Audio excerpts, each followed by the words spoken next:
Tulad ng inaasahan natin mga Kaitis Vlog, mag-adobo naman tayo ng ulo ng manok at sa panang manok. Hindi na natin ito patatagalin pa. Ayan na yung mantika. Ayan na. Mikos-mikos na yan agad mga Kaitis Vlog.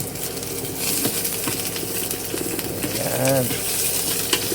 Alam na ang kasunod niyan mga Kaitis Vlog.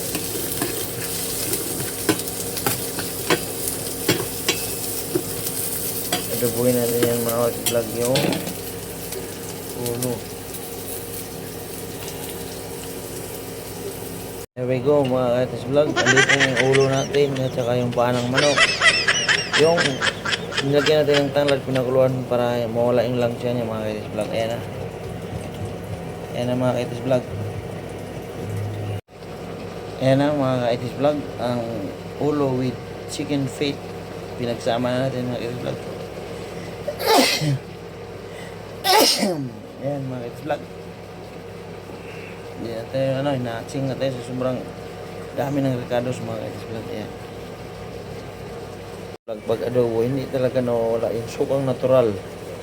Walang halong chemical, improvised vinegar by RJ Vlog. Chef siksik na yan mga Kaitis Vlog. Yan ang papalasa sa natin. Ayan. Ibang klase yung timpla ng suka ko mga Kaitis Vlog. Parang pang Inter Mindanao lang pala, hindi international.